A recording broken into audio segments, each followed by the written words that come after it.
Oke, Assalamualaikum warahmatullahi wabarakatuh. Perkenalkan saya Faris Andi Pasatriana dari kelas 11 7C dengan NIM 11200384. Di sini saya akan mempresentasikan sistem pakar. Apa itu sistem pakar? Bisa lihat dalam slide, definisi sistem pakar menurut Thurman dan Arison. Definisi sistem pakar adalah sistem yang menggunakan pengetahuan manusia dimasukkan ke dalam komputer untuk memecahkan masalah-masalah yang biasanya diselesaikan oleh pakar. Pengetahuan sistem pakar dibentuk dari kaidah atau pengalaman tentang perilaku elemen dari domain pengetahuan tertentu.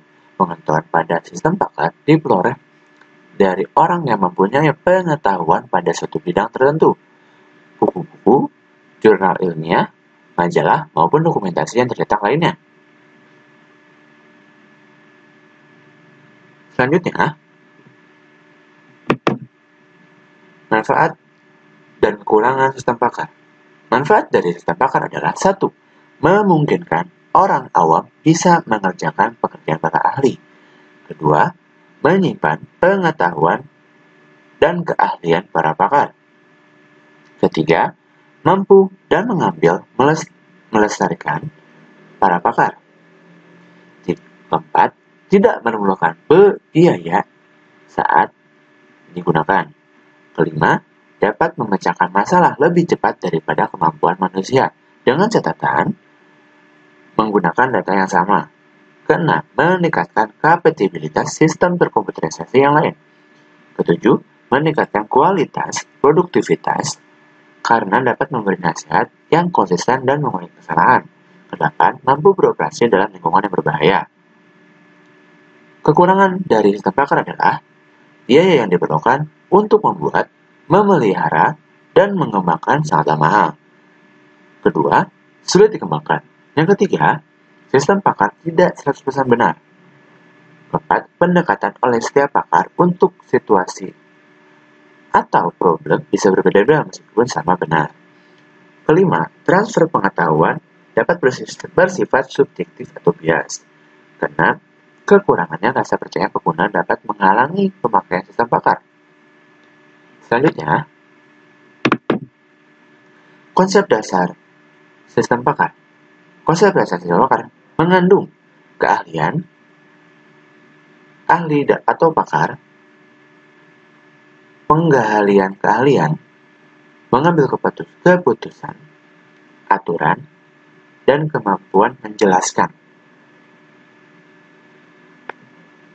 Oke, selanjutnya, keunggulan dari sistem pakar dan seorang pakar.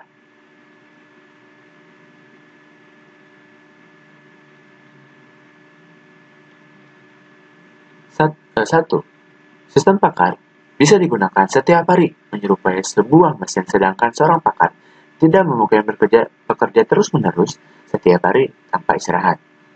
Sistem pakar merupakan suatu software yang dapat diperbanyak dan kemudian diberikan ke berbagai lokasi maupun tempat yang berbeda-beda untuk digunakan, sedangkan seorang pakar hanya bekerja pada satu tempat dan hanya saat waktu yang bersamaan.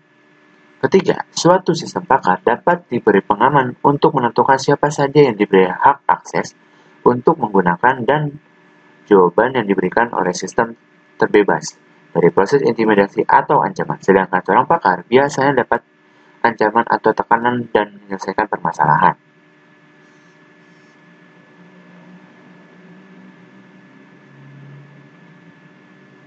Selanjutnya, bagian-bagian expert system atau sistem pakar. Bagian-bagian expert system atau sistem pakar ada namanya knowledge base, adanya interface ini, ada user interface. Oke. Knowledge base adalah berisi tentang informasi data-data, aturan, relasi antar data, dan aturan yang dalam pengambilan keputusan. Interface Engine berfungsi untuk menganalisa data yang ada dan menarik kesimpulan berdasarkan aturan yang ada. User interface berfungsi untuk sebagai alat atau media berkomunikasi antar pemakai dan program. Oke, kita jelaskan secara rinci.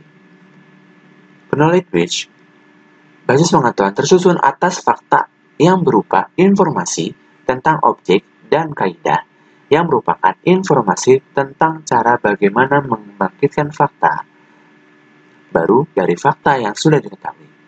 Basis pengetahuan merupakan representasi pengetahuan dari seorang pakar. Selanjutnya, ada interface engine. Definisi interference. Proses digunakan dalam sistem pakar untuk menghasilkan informasi baru dan dari informasi yang telah diketahui. Dalam sistem pakar, proses interferensi dilakukan dalam satu modul yang disebut dengan interface engine atau mesin interferensi. Dibuat ketika representasi pengetahuan pada bagian knowledge base telah lengkap atau telah digunakan pada level yang cukup akurat. Mesin interface pada dasarnya memilih pengetahuan yang relevan rangka dalam mencapai kesimpulan. Mesin interface mulai pelacakannya dengan mencocokkan aturan-aturan dalam basis pengetahuan dengan fakta-fakta yang ada.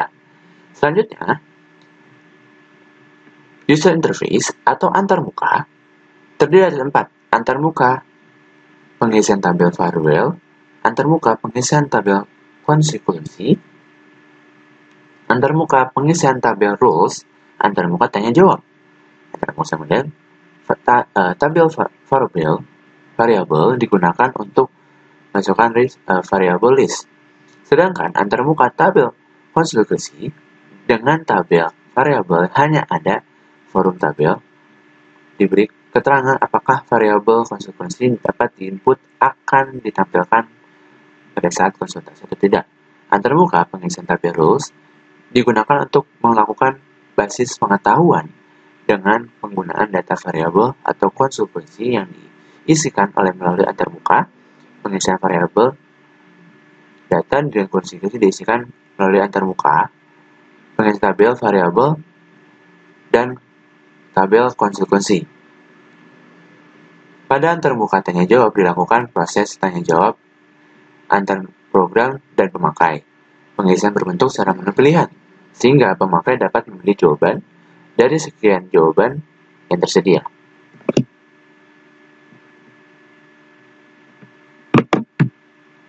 Oke, cukup sekian. Terima kasih. Mohon maaf jika ada salah-salah kata. Terima kasih. Wassalamualaikum warahmatullahi wabarakatuh.